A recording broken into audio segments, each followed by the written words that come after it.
Hi folks, I'm so glad you've been able to connect with the message today. My prayer for you is that you experience something of God and of God's heart for you. And as you listen to the sermon, I ask you to consider this one question. What is God stirring in you?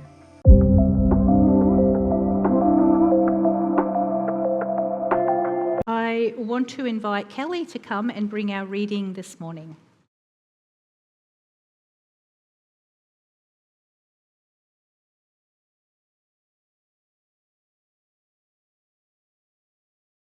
Parable of the three servants. Again, the kingdom of heaven can be illustrated by the story of a man going on a long trip. He called together his servants and entrusted his money to them while he was gone. He gave 5 bags of silver to one, 2 bags of silver to another, and 1 bag of silver to the last, dividing it in proportion to their abilities. He then left on his trip. The servant who received the 5 bags of silver began to invest the money and earned 5 more. The servant with 2 bags of silver also went to work and earned 2 more. But the servant who received the 1 bag of silver dug a hole in the ground and hid the master's money. After a long time, their master returned from his trip and called them to give an account of how they had used his money. The servant to whom he had entrusted the 5 bags of silver came forward with 5 more and said, "Master, you gave me 5 bags of silver to invest, and I have earned 5 more." Master was full of praise. "Well done, my good and faithful servant. You have been faithful in handling this small amount, so now I will give you many more responsibilities. Let's celebrate together." The servant who had received the 2 bags of silver came forward and said, "Master, you gave me 2 bags of silver to invest, and I have earned 2 more." The master said, "Well done, my good and faithful servant. You have been faithful in handling this small amount, so now I will give you many more responsibilities. Let's celebrate together." Then the servant with the 1 bag of silver came and said, "Master, I knew you were a harsh man, harvesting crops you didn't plant and gathering crops you didn't cultivate. I was afraid I would lose your money, so I hid it in the earth. Look, here is your money back." But the master replied, "You wicked and lazy servant. If you knew I harvested crops I didn't plant and gathered crops I didn't cultivate, why didn't you deposit my money in the bank? At least I could have gotten some interest on it." Then he ordered, "Take the money from this servant and give it to the one with the 10 bags of silver. To those who use well what they are given, even more will be given, and they will have an abundance. But from those who do nothing, even with the little they have, it will be taken away. Now throw this useless servant into outer darkness where there will be weeping and gnashing of teeth."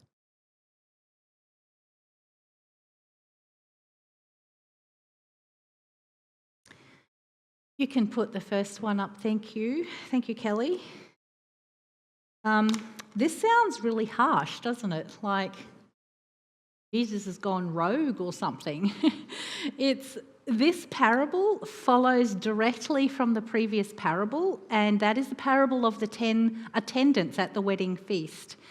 So if you didn't catch last week's sermon, I want to encourage you to listen to it on YouTube, because it sets a foundation for this sermon, but also for the sermons that are coming up until Christmas, because it's all about preparing for the return of Christ. So the former parable from last week deals with waiting for the Lord. This one deals with working for the Lord.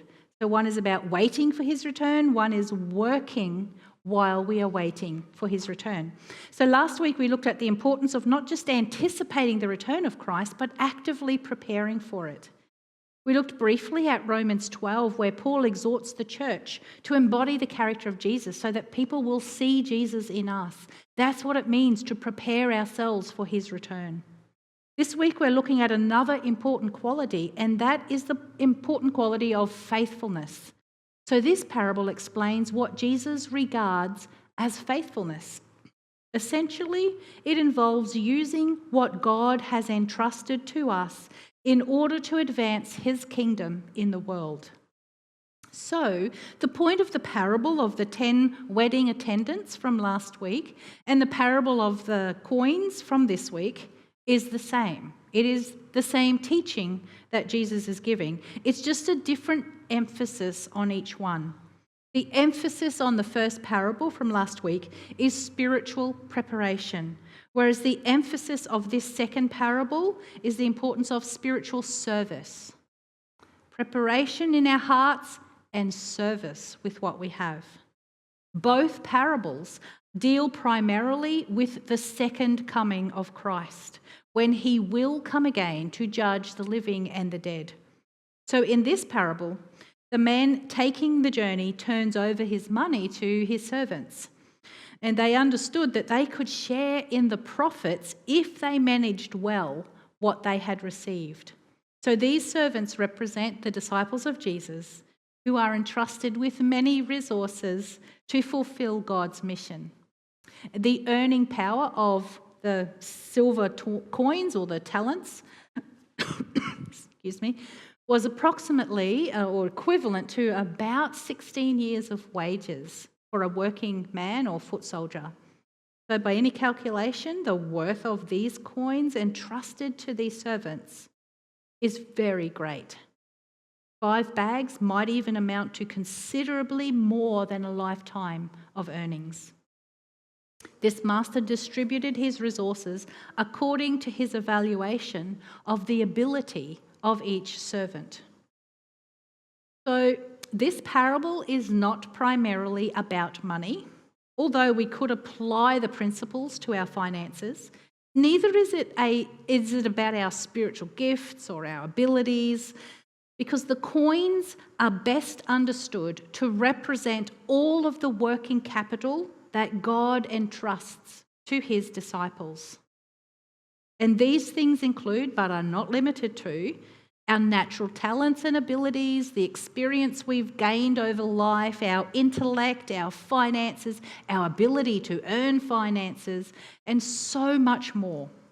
All of these things constitute what God has given to us to use for his glory. So the servant who received the 5 bags of silver began to invest the money and earned 5 more. The servant with 2 bags of silver also went to work and earned 2 more. But the servant who received the 1 bag of silver dug a hole in the ground and hid the master's money.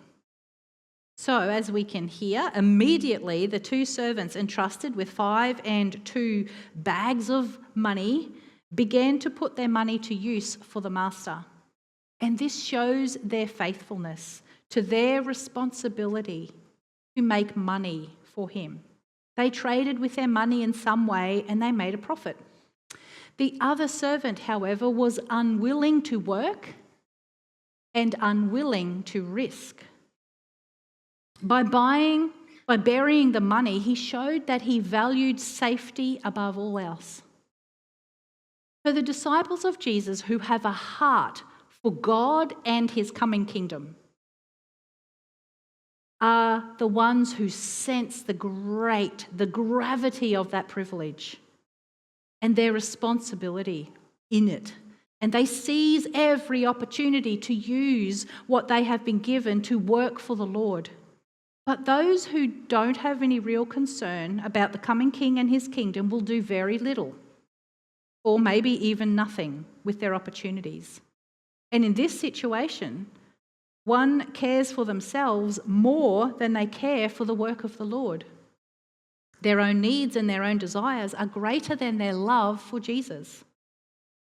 Their own fear and insecurity overwhelms their love for Jesus.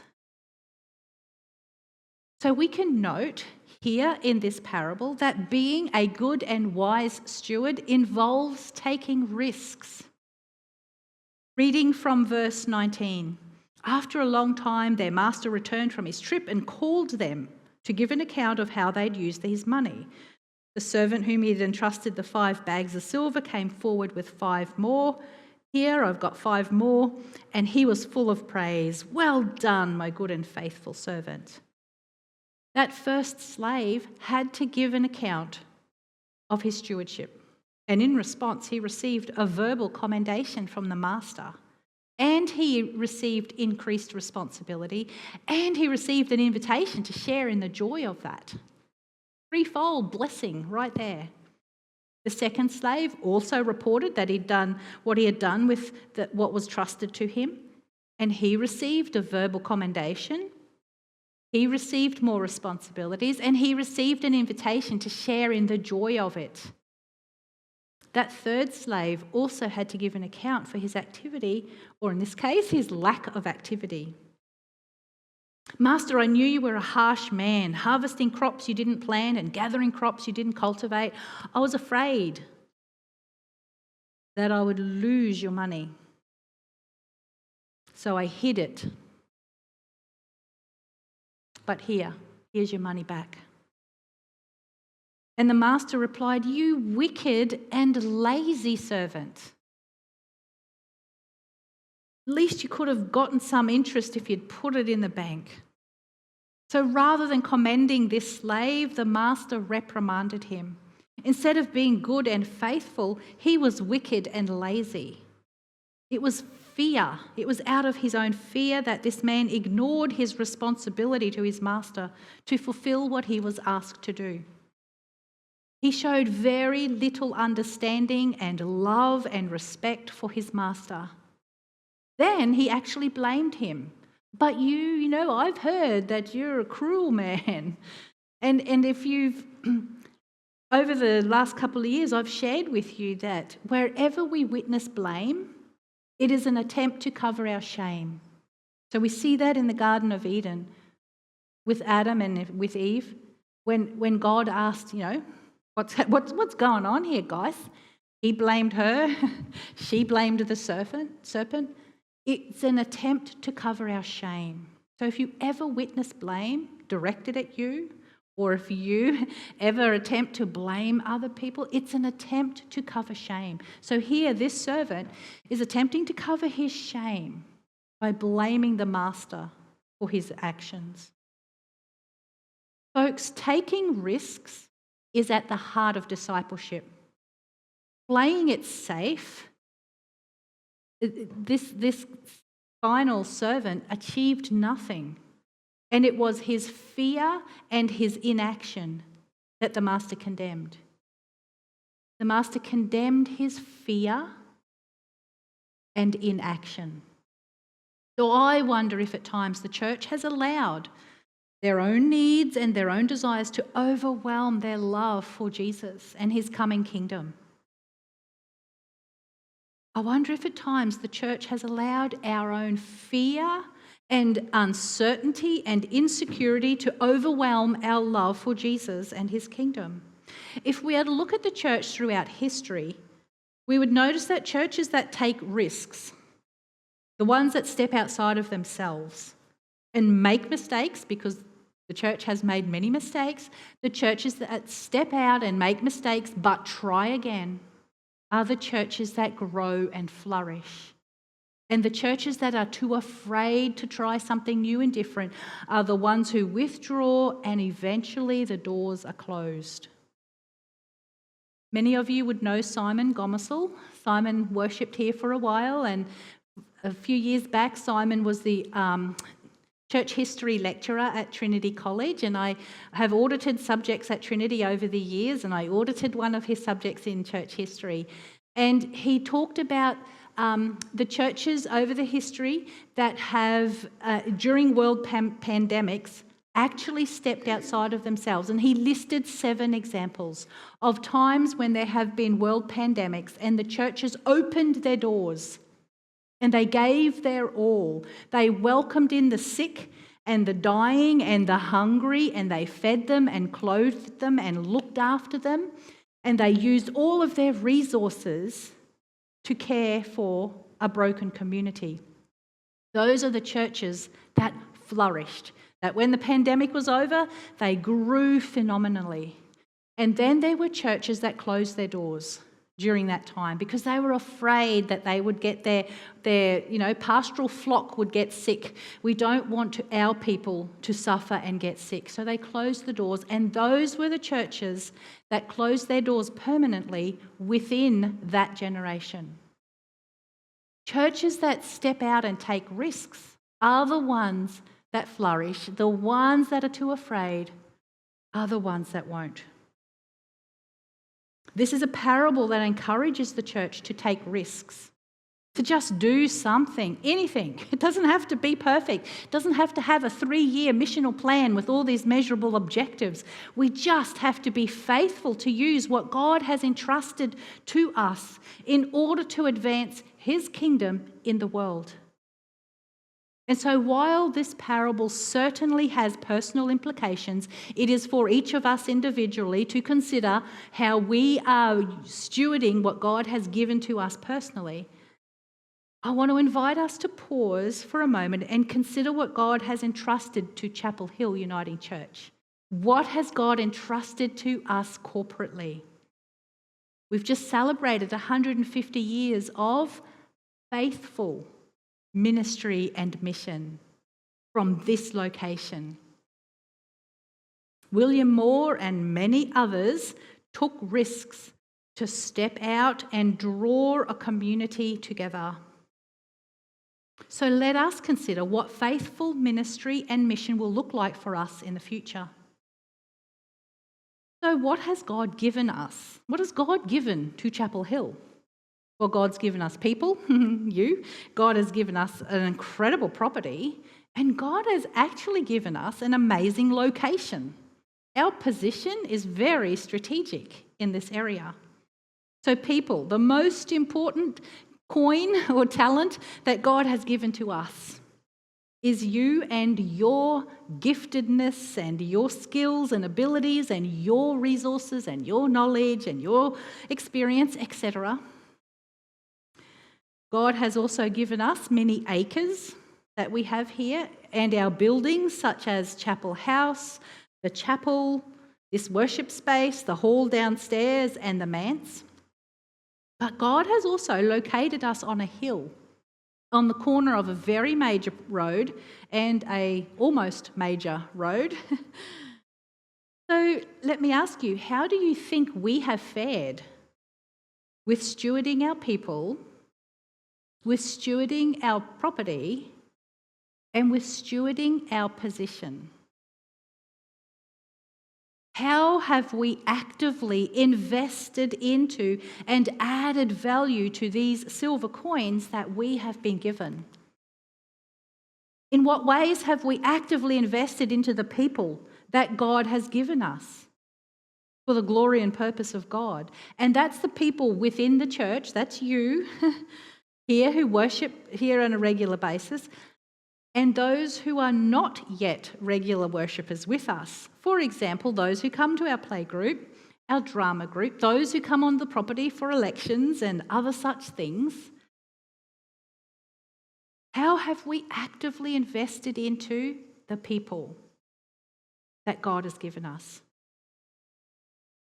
What risks have we taken to invest into them and disciple them? I know before I came here, Glenn asked for generous contributions to employ a youth worker. You've taken risk in that. You did that. You've invested into building the people. So, yes, there has risk. You have taken risk to invest. But what about property? In what ways have we invested into and actively added value to the property, including the land and the buildings, for the glory and purpose of God? And I don't mean just maintaining the property, because that's what the third steward did. He maintained what he was given, and he was reprimanded for his laziness and his fear. Now, I know that this particular building has been added to. Downstairs, the hall was built by wonderful people within the church, but that was decades ago. How have we, sitting in this room today, invested into and enhanced this property to advance God's kingdom in the world? In what ways have we actively invested into our position to advance God's kingdom, being on the corner of Moggle Road and Chapel Hill Road? Other than a sign that indicates our worship times, how have we used our position to share the gospel? How have we invested in signage that gives a word of hope for people driving past, a word of peace, a word of love, a word of joy? Imagine if we had one of those signs that we could write every day, changing every minute, a message of hope, that someone driving past will hear that and receive that. How are we stewarding our position to share the gospel with the people in this community? And when have we played it safe with the people, the property, and the position? When have we taken risks to invest, and when have we taken it safe? By now you would have received documents for the congregational meeting next week, where we will receive the annual report and other such things. There will be a letter included from Neil and myself as Chair of Church Council and as Minister. And it will be regarding the need to do major works in the property to upgrade our facilities. And those major works will include upgrading our toilets so that they are disability access to them. Also putting toilets and facilities downstairs for people who use the downstairs hall, for the parents, and a change room for kids. So we need to do works on this property, so that we can continue to use this property for the glory of God. God has given this to us for a reason. But the cost is significant. We're talking into the hundreds of thousands of dollars. But if we are to invest in what God has given us so that we have a safe and welcoming property for all people, then we might have to take the risk. Because currently, if anybody has mobility issues, the property says you're not really welcome here. If anyone has young children that need to use a small toilet or have their nappy changed, our property says you're not welcome here. If anyone has English as a second language, our property and our signage says you're not welcome here. Yet, the Church Council is passionate about changing the narrative and making this property open and hospitable for absolutely every person who walks, lives, drives around this area. So, folks, as a church, we will need to consider what risks we are willing to take to invest in what God has entrusted to us to advance His kingdom here and in the world. You will be asked by myself and Church Council to prayerfully consider the future of this church and how willing are we to risk investing into the people, the property and the position for the sake of the kingdom and glory of God. Because until He returns, we have a huge responsibility. Hallelujah.